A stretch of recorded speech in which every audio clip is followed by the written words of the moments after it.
Welcome back to our talk about area. And yesterday we saw how we would sketch by hand and find intersections and set up our integrals by hand. Today we're going to be continuing the discussion on area, but we're going to do it with a calculator, which just means that our answers are going to be irrational.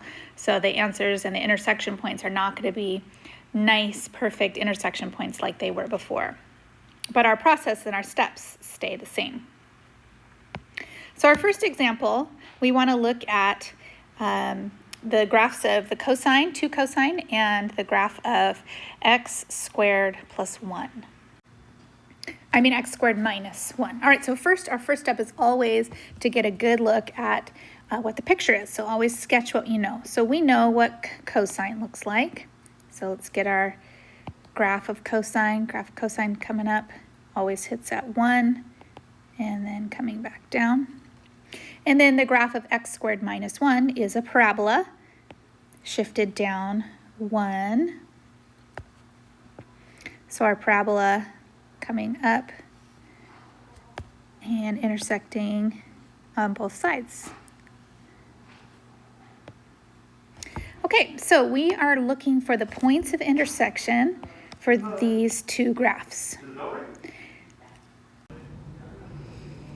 All right, so here is the graph, and we want to find our intersection points for where these two graphs intersect. So we go to second trace. Oh, by the way, my window is -2 all the way around, if that helps you see a good window, okay? So second trace, we want to do number 5, the intersection spot. So, and then I'm going to move my arrows, and I'll put my cursor down in quadrant 1 where I see the two of those intersect.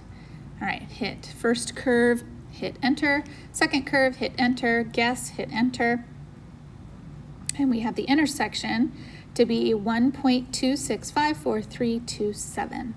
Okay, I want the calculator to remember that number. So I need to store that value in the memory of my calculator, okay? So follow these steps pretty carefully now. You want to quit, so go to second quit, and you should have a nice clear home screen. Okay, so clear your home screen.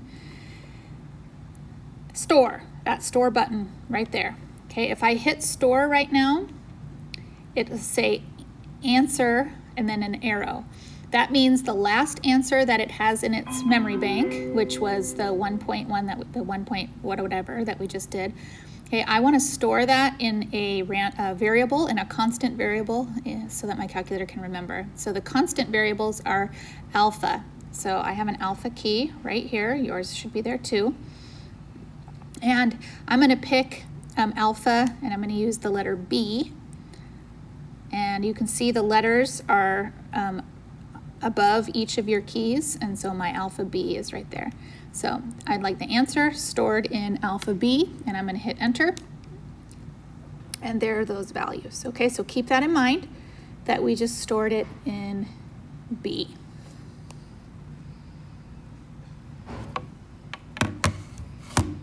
All right. Oops. Okay. So B was stored as 1.265423706. All right, the calculator is storing that in B. That means by symmetry, this one over here is -B. It's perfectly symmetric, and so I've got the -1 to the +1.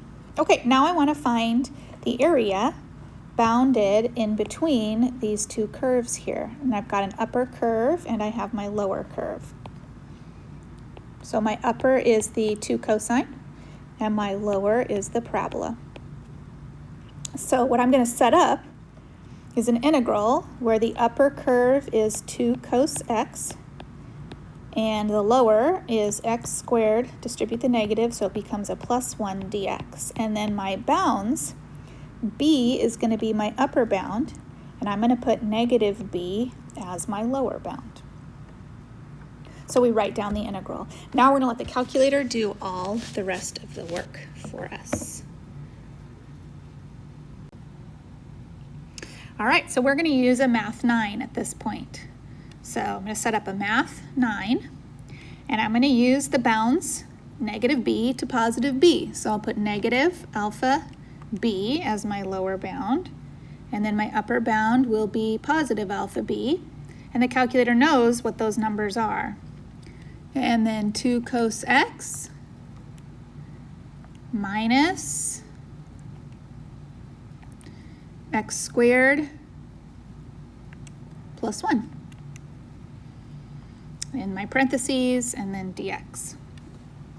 So I've got that all entered exactly how I wrote it on paper. So I write it on paper, but I enter it on my calculator, and then I'll hit enter. And the area is 4.9949, so we'll round that to 4.995.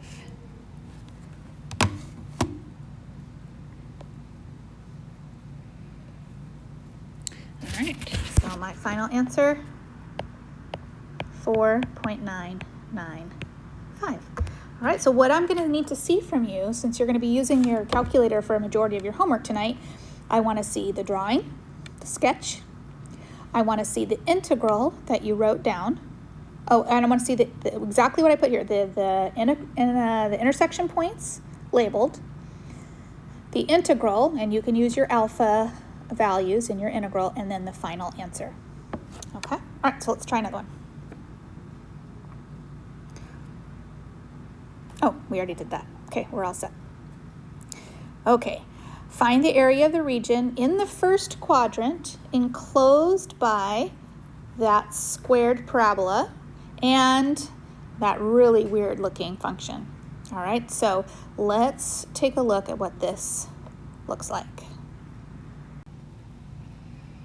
All right, because it said the first quadrant, I set my window to be 0 to 5. I tried 0 to 10 at first, but I didn't need it to be that big, so 0 to 5, and then the y to be 0 to 5 as well. 0 to 10 would have been fine, but I just did 0 to 5 to make my window a little bit more zoomed in. And then my equations are the parabola over that other kind of swoopy curve. And so let's take a look at what that looks like. So there's the parabola, and then here comes the rest of that. It's kind of a fun little function. All right, and I want the area here bounded in between those, okay? So my job now is to find that intersection point right there.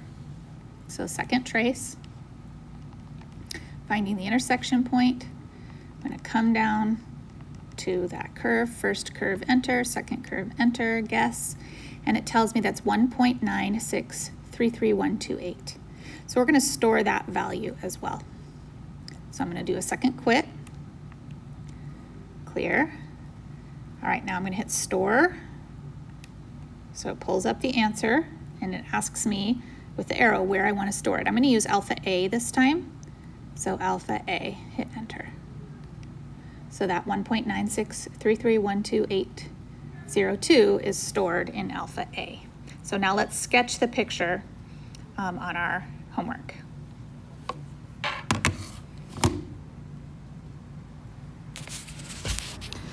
Okay, so what I should have is a first quadrant, 0 to 5, my parabola, and then my other curve that came down like this. And then I'm going to label that I'm storing that as A, and that was 1.963312802. And now I want to find the area bounded in the first quadrant within that. So now I'm going to set up my integral. So my integral will go from 0 to A. The upper curve is 7x over x squared plus 1 to the 1.5 minus the lower curve, which is the parabola, x squared over 3, parentheses dx. All right, so that's what I need to see. Sketch with the intersection point labeled, and then the integral written complete with your bounds, your dx, your parentheses. Then you are welcome to use Math 9 to come up with the answer. So let me show you how to set up that Math 9. Okay, let me look at it again. Okay, so my parabola is the first one, and my the other swoopy curve is the second one.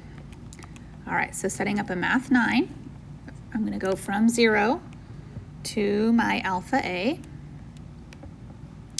And then here, rather than retyping the equations, I'm going to refer to my vars button to pull up the equations. So I'm going to hit vars, which is next to clear.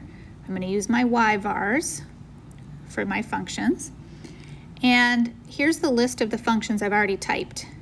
And I already typed that swoopy one, which is the upper one. That was in y2. So I'm going to pick that first. And then minus.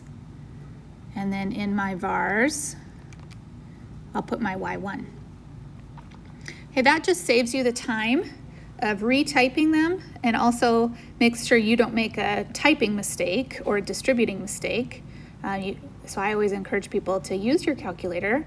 If you've got them already stored and graphed in y1, might as well use it. And then dx, and 2.98 and 21. So we'll round that to 2.982.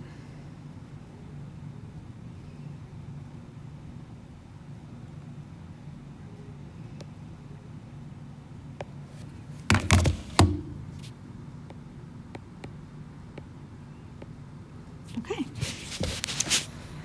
All right, let's look at one more. Find the area of the region enclosed by the exponential curve and cosine of x on 0 to 2 pi. All right, so again, we're in first quadrant, or at least we're starting at 0. The graph of e to the negative x comes down like an exponential, hits the number 1 on the y-axis, and then comes down and gets really close. We know that the graph of cosine also starts at the number 1 here, and then comes down, and then swoops back up again. And my boundaries are from 0 to 2 pi. So I notice in this 0 to 2 pi region that my graphs are crisscrossing each other. So I have this region here up until the intersection point, and then I have a separate region where the graphs crisscrossed. So I'm going to need to store this intersection point here.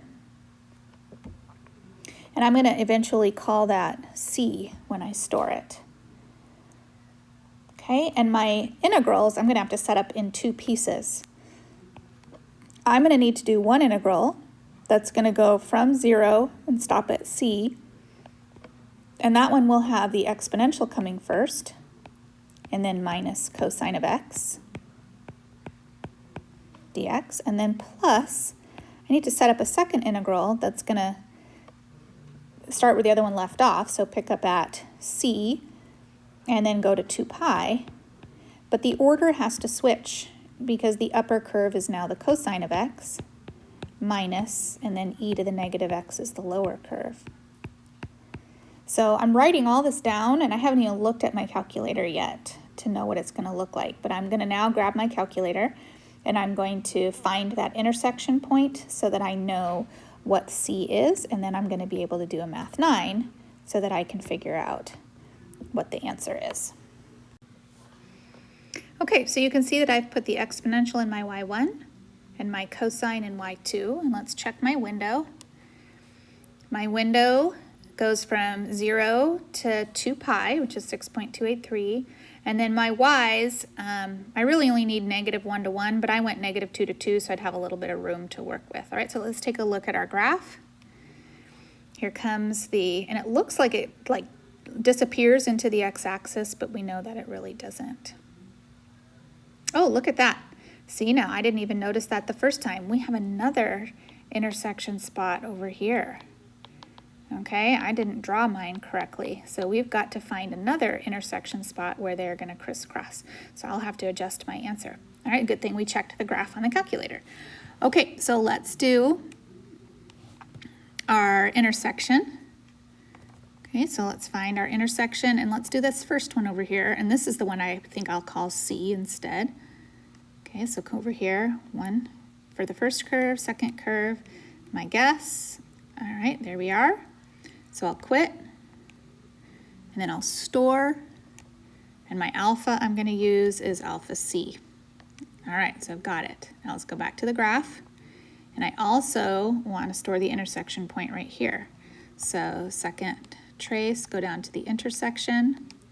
This time I'm gonna go over to the other side.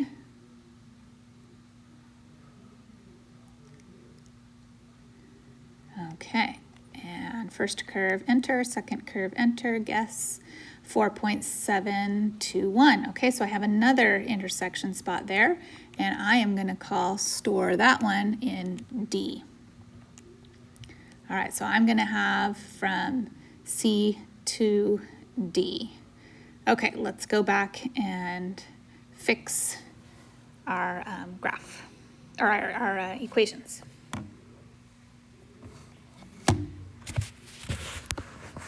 Okay, so we have an extra intersection point, so squeezed in here. So we'll have to imagine there's a little region there that I didn't draw very well, so C, and that's D.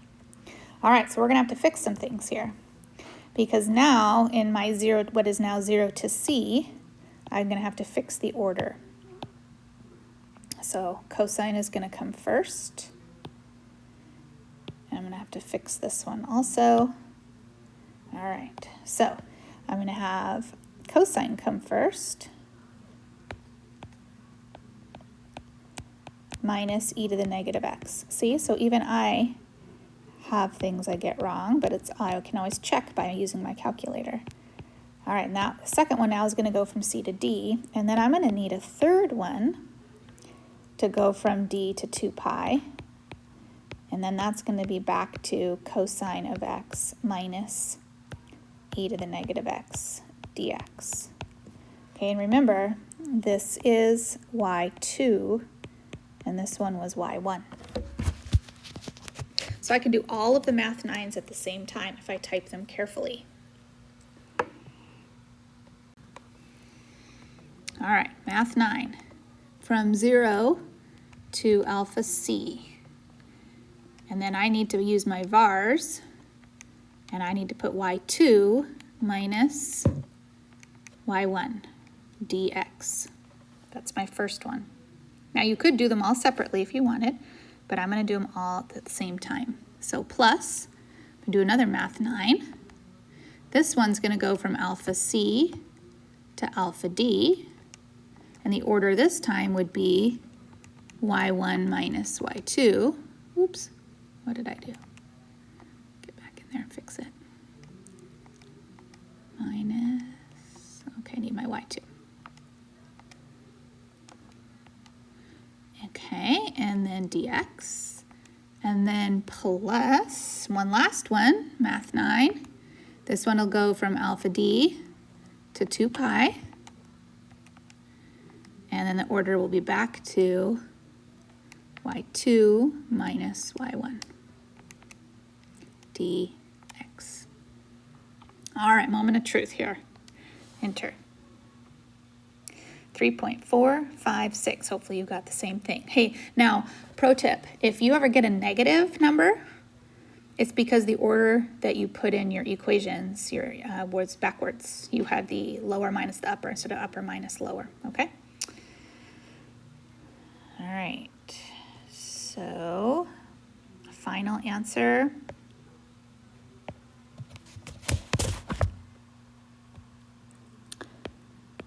.456. Okay, so moral of the story, always sketch but confirm with your calculator, and then find any appropriate intersection points and store them. All right, have a great weekend, and I look forward to seeing you guys on Monday for our last lesson together. Okay, bye.